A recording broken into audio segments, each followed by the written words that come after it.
Hi, welcome to Recreationally Yours. I'm Janice Steib, the Center Director over at the JFK Community Center for the City of Florissant, and with me, Brendan Kane, the Center Director here at the Egan Center. Brendan, we're just starting to get ready for all of our spring opportunities, so we have a lot of things to talk about. We've had a lot of changes over the winter, so we have a lot of things to talk about. But the thing I think that we really wanted to focus on this week, the show would be our summer employment. I know it's cold outside right now as you're watching, but we are already gearing up for our summer program. So I know you're going to be talking with Kelly. What does she do? She's the recreation specialist here for the city and specializes in aquatics. So she's going to be ramping up a lot of stuff coming up, planning for the pools, and you've got to hire people in order to run those pools. So I'm sure she's busy on that right now and wants to give everybody some information about it. Right, because all of our applications for summer employment is due March 1st. So she's going to talk a little bit about lifeguarding. We have our summer playground. You have some opportunities for people as well out in the parks with all the leagues and stuff. So we're going to focus on that and then try and get in all of our new programs and stuff. So we have a lot of stuff to talk about. So joining us next, we're going to have you talk with Kelly. Yeah, great. Joining me now is Kelly Snyder. She's the recreation specialist here at the Egan Center for the City of Florissant and handles a lot of our aquatic programs. Kelly, welcome. Thanks for joining us. Thanks, Brendan. Thanks for having me on. No problem. What we want to talk about today is, I know there's a lot of parents out there watching that could be interested in summer jobs for their kids. Yeah. Get them out there and make a few bucks. Tell us a little about what kind of jobs do we have this summer?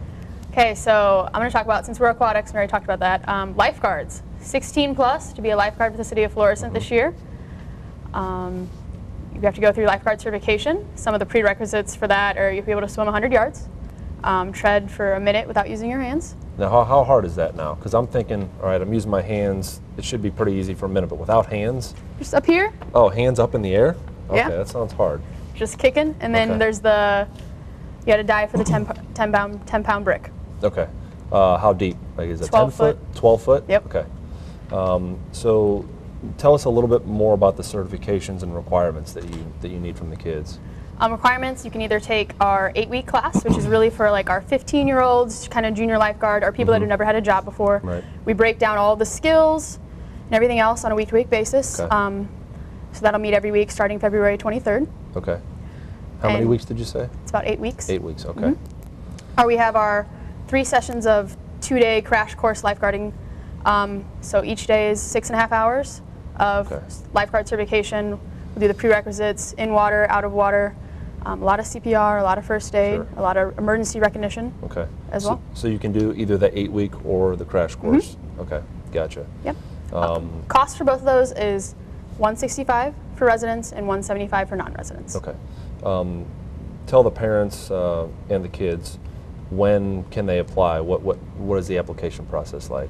As of right now, you can apply through Human Resources at the Government Building on St. Francis. All those classes that I've talked about are available for sign up now here at the JFK Center or at the JJE Center, as well as online. Okay.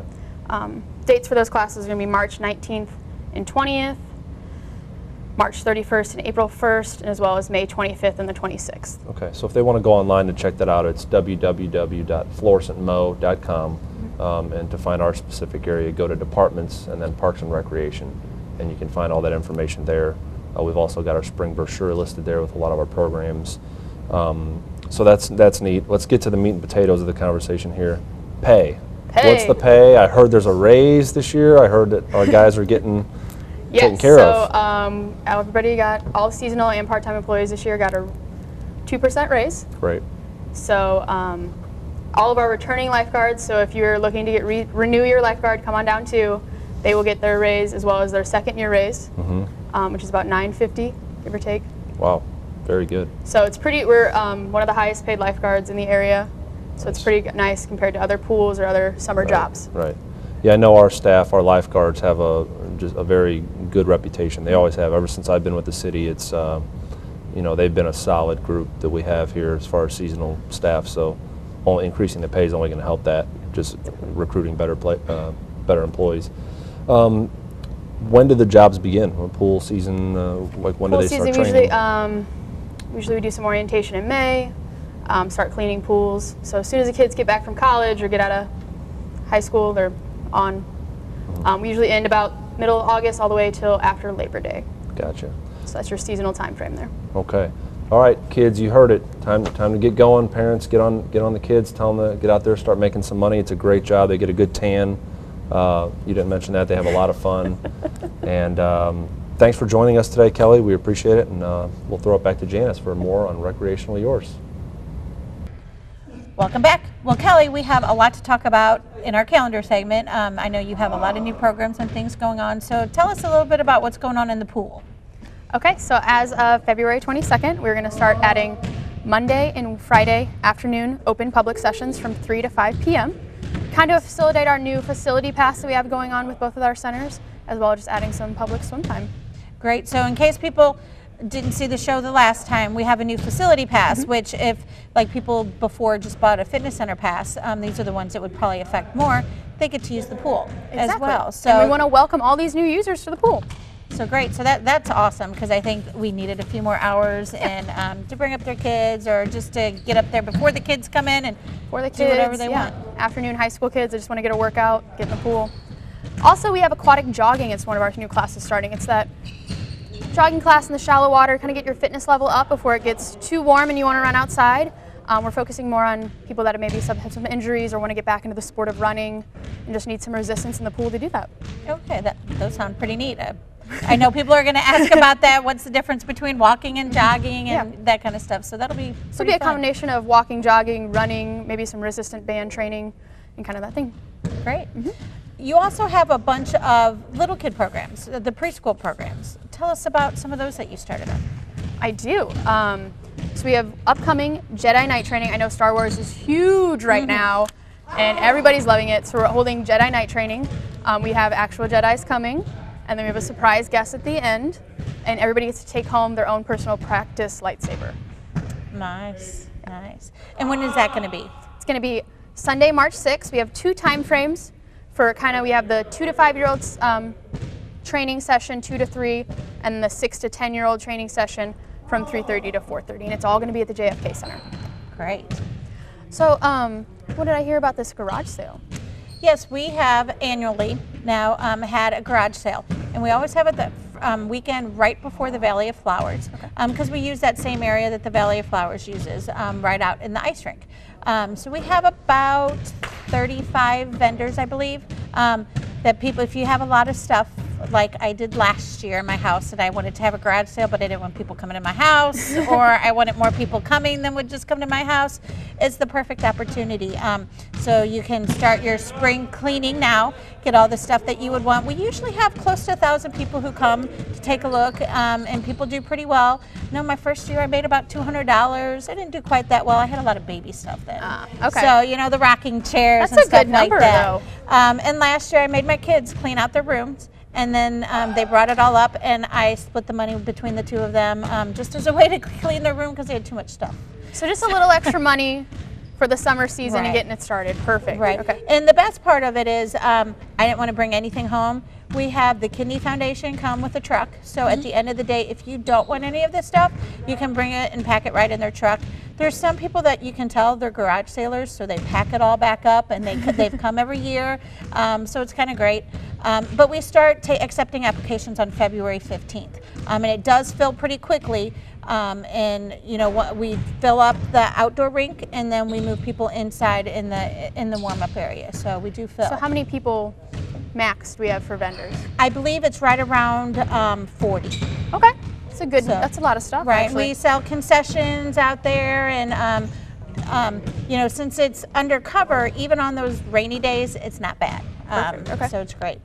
So I know I got a little ahead of ourselves getting past ice rink season, but I know we have an event coming up that's still going to use the ice rink, and like right before it closes for our middle school kids. You want to tell me about Party on the Ice? Yes, that's great. It's one of our 4 big programs that we have for the 5th to 8th graders. So they are the last people who get on the ice. It's the last session for ice skating for the 5th to 8th graders. We accept about 150. We sell about 150 tickets. We have a DJ who's out on the ice, so we'll be playing music, and the kids will skate around. It's just a lot of fun for them, just their age group, you know, so they don't have the older kids. But it's been a lot of fun. You know, some people may be wondering where we're at right now. We're actually in the James J. Egan gym. You're wondering what that sound in the background is. It's basketballs. So we have open gym most of the time. We also use the gym for many other items, volleyball, rentals as well. I know camps use the gym as much as possible. So tell us a little about all the camps that are coming up that you have. Well, we're starting for the first year a spring break camp. Okay. A couple years ago, we started a winter break camp. You know, for us working parents who don't have places for the kids to go, we've decided to try it this year. And luckily this year, both Ferguson and Florissant and Hazelwood have the same spring break. Oh, okay. So it's going to be the week right before Easter. It'll be 5 days. Nick, who is our assistant director here at the Egan camp, will run it. He's the person who runs the winter break camp as well, or his assistant director. And then Kat, I believe, is coming back from the winter camp to help him out. And then we'll just kind of add staff as needed. But it'll be based a lot more like camp than winter break camp was, because we'll be able to use the same area, the warm-up area, be going outside a lot. You've given us access to the pool, of course, several days a week, so that'll be great. Just kind of give the kids something to do right before Easter, for those of you who are working parents, so that you don't have to take that whole week off. The kids really enjoy the winter break camp, and it's really kind of fun for them. The best part is it's from 7:30 in the morning until 5:30 at night, and that's to kind of help the working parents. The main strict part of the programming will be just like at camp from 9 to 3. Okay. But with that, because you guys talked a lot about some of the summer opportunities for employment, we also will be starting our summer camp registration for kids on April 1st. It's always on April 1st, so make sure you're getting your stuff together, and applications will be online on March 15th. But if you're interested in working for us, we take 17, you have to be 17 and older in order to work at the camp. We are accepting applications now, but people aren't thinking about camp. And the deadline is March 1st, so we really need to get in there, because we'll be doing interviews probably during that winter or that spring break time, if not the week earlier, so people really need to get their applications in. And then was there a price jump in this year's camp?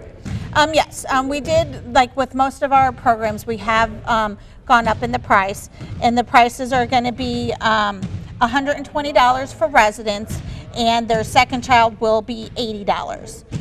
So it has gone up, but still, if you really would break down the cost, I would pay $120 for 1 week anywhere else I would go. So we're getting 6 weeks, right? 6 weeks of camp. 6 weeks for $120. And then we did not need to go up in our before and after care prices, because those prices were based on breaking even. Because if people don't realize, the city subsidizes a lot for the camps. But we need to, we want the kids to be out there and have a lot of fun. We're going to have our community programs. Yeah.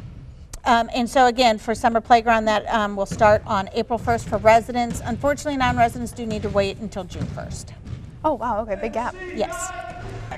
So we've gone over a whole lot of things. So Kelly, is there anything that we've forgotten that you want to kind of go over? Yeah, so here at the James J. Egan Center, we're going to start having Saturday drop-in preschool play downstairs in room 3. It's going to start on Saturday, February 13th, and it's going to end on Saturday, May 14th. So it's the second Saturday of each month, 9 to 11. You're going to have an open toy play area. Parents must stay and watch their kids. This isn't a drop-off program whatsoever. Toys are more geared towards the 1 to 6-year-old age, but it gives you something to do on Saturday morning with your kid a little bit. Now, is there going to be somebody in there, or is it just really you come and we'll have toys set up for them to play, or what? It's really just we'll have toys for you set up and play. I'm kind of like, if one of the other kids is in swim lessons, your older kid's in swim lessons, and mom and child can go down there and play and that kind of thing. Okay. You will need to just show your resident card to get in. Okay, so then it's for residents only? Okay, great. And then as well, we have youth rhythmic drumming. So if your child's looking to maybe get a little musically inclined, or just needs another activity to keep them going, and they want to learn a little bit of a beat and learn how to read music and keep it going, that's maybe something you want to look into. You will have to ride your own drumsticks, which are highly inexpensive. And then come, it's 1 day a week. Our instructor is great. All I've heard is praise. Great. Those sound like fun. So Janice, you've asked me if I had anything else, and I kind of did my thing. Now, do you have anything else we forgot? Because I don't want to miss anything. Yes, we. Now this isn't coming up till April, but I want to start getting the word out there. You may have heard about all the paint parties that people are having, paint with a twist. Well, we decided to try one here, and actually it's going to be over at the Nature Lodge. How beautiful will that be? Okay. painting. And to tell you the truth, I always say this a lot, it kind of came up because my daughter wants to do these and I can't bring her a lot of times. So we're going to make it an age that 10 and up. So my daughter could go by herself, we can go together, or it can just be 2 adults coming. So that's going to be the very first one we do, and it's obviously, because we're at the Nature Lodge, it's going to be some sort of nature scene. So we're going to start doing these, and then as we've talked, we're going to team up together and try and maybe not until the summer, start offering these a couple times a month, or once a month, a couple times a month, because how beautiful would it be to sit out and paint and overlook the river? I think it's just going to be gorgeous. And of course, you can bring your own food and drink, but because whenever we're going to lower the age that 10-year-olds could come, obviously we're going to ask that you don't bring alcohol. We won't allow it then, because we just want to keep it more fun for them. But we'll eventually offer some for 21 and older, and then you'll be able to bring alcohol and food and drink and everything. So we're just trying it out here in April and see how it does, and if it goes well, then like I said, in the summer, we'll probably try and offer a few more. Okay. And registration for that, I believe, is going to be around March 1st. Okay, perfect. So, do we have a new fitness class we need to talk about? No, or? this one isn't mine, so I don't know a whole lot about it. So I'm just going to read you the description because I don't know anything about it. It's called Natural Movement, and it's going to be here at the James J. Egan Center. And Natural Movement is going to focus on the natural way the human body moves. It is designed to restore the full range of human movement: crawling, climbing, running, jumping, throwing, squatting, and lifting. This class is for everyone 13 and older. Oh, okay. Great. It is a 2-day-a-week program. It's going to be on both Tuesday and Saturday. That's a little weird. Hey, usually we do it, but we got to get it in when we can because we're a pretty busy place here. So to get all the specifics, again, people will want to go to our website or whatever. Then there's a session at the end of February and one that'll begin again in April. Oh, perfect. So if you're interested, come on and check that on out. So Janice, that was a lot of information in our calendar segment about all of our new programs as well as continuing programs. If you guys have any questions, please check out our website and the new spring brochure that's posted online at www.florissantmo.com, Parks and Recreation Department. As well, Janice and Brendan are going to talk about summer sports leagues up next. Well, Brendan, we just talked about a lot of our new programs and some of the things that Kelly's doing, but I know you're gearing up for your spring and summer leagues as well. So what's going on with those? Yeah, we've got a lot of stuff coming up. It's like we mentioned earlier, it's cold outside, so a lot of people probably aren't thinking about it yet, but we are. We have to plan well in advance. So practice permits, we do a lot of permits, especially in the summer for baseball teams. We have a lot of baseball teams, some softball teams. So all you coaches out there that usually wait until the last minute, the game's getting ready to start and you're looking for a place to practice, get in early. We will have the stuff, we have it now posted on our website, florissantmo.com again, Parks and Recreation, and we'll start taking applications from those teams that had a permit last year, so we'll start taking those in February. But new permit holders, which probably 75% of them are, because coaches change, there's a lot of turnover, teams change, they'll be accepted March 1st. Okay. And then the field permits go into effect March 14th. Okay, oh, that's pretty early. Yeah, so it gives them enough time. Usually, most of the schedules don't start until April. Even CYC is May, so that gives them a month or so to get ready, which is plenty of time. Great. And what about league signups? When do those start for some of your summer leagues and things? Yeah, we'll have a spring-summer league for softball and sand volleyball. Sand volleyball will start a little bit sooner just because when we get the spring showers, it doesn't affect sand volleyball quite as much as it does softball. The sand is very permeable, water goes down, you can still play, whereas softball takes a little bit extra time. So sand volleyball, we're going to start those the week of April 12th. And we do Tuesday, Wednesday, Thursday, Friday, Sunday leagues. And then for softball, we will start the week of April 18th, so just a week later. And we'll start registering February 25th. February 15th for teams from last year, so they have a little bit of a window to get their stuff in. And then the 29th of February start for new teams. So, and then for sand volleyball, they will begin registering March 1st, and then the 7th is new teams. Okay, great. Now, we talked a little bit earlier about all the different summer employment opportunities that we have.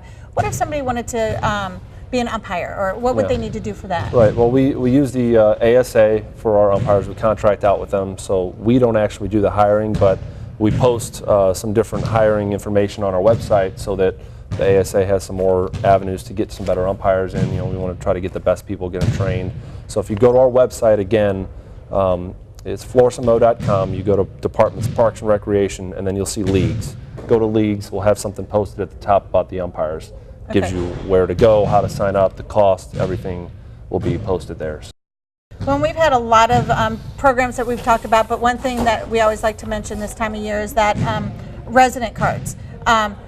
Last year, December 31st, all the cards expired. So if you're wanting to do any of these fun programs, getting ready for the summer season, like we said, you do need to come and update your resident cards. A lot of people already have done it, the ones who are in our buildings a lot, but before you sign up for the stroke clinics and the leagues and everything, we do have to have everybody do their cards. Yeah, I highly recommend, again, going to the website or calling to the building, get your information, find out what you need, just like if you go to the DMV and you need to get your license renewed, I don't just show up there and say, hey, I hope I have everything. Look, take the time to check, because we do require you to be on the occupancy permit and have mail and some different requirements. Because we get a lot of, I've lived here for 50 years. Sure. As I always try and tell people move in and out of the city on a daily basis. So we just check because we want all the discounts and the benefits to go to our residents, because they're the ones who keep us in business. Exactly, yeah. And I skipped over one thing with the sports programs. I'm a big soccer guy, so I wanted to mention we do a youth soccer clinic every year, and we'll be doing a spring one. It's going to start March 5th. So we'll be doing registration for that in the beginning of February. So it's been growing a lot. We do a big fall one, and then we do a big spring one. And it's in the gym. It's at the JFK Center. There's no weather issues like that. Right. And they just go over fundamentals. So they've got one for 3 to 5-year-olds and one for 6 to 9. So you've got kind of that beginner, first time they ever touched the ball, and then maybe we've played a little bit and just some further development. So that's a good one. Yeah, it's a good place for parents to start who haven't gotten the leagues or don't really know where to go. Yeah. That's a great program for people. Right. Well, and since we've had so much information, people can go several places because they're not going to remember everything that we've said. So you can come to either one of the community centers and pick up a brochure. The spring ones should be out probably by the time you see this or very shortly thereafter.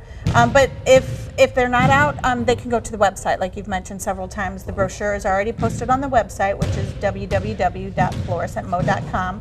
They can come over to my building, the JFK Community Center. City Hall has some brochures, and over here at the Egan Center we have brochures as well. Right, yeah, and you can give us a call here at the Egan Center. It's 921-4466. Over at JFK, it's 921-4250.